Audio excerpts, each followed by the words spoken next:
Alright guys, I just installed this 390 horse 350 from ATK into a 36 Now I was going to let y'all hear it through the exhaust.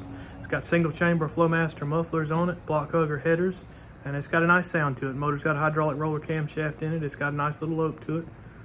Anyway, here it is.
Let me know if I can help you with your hot rod.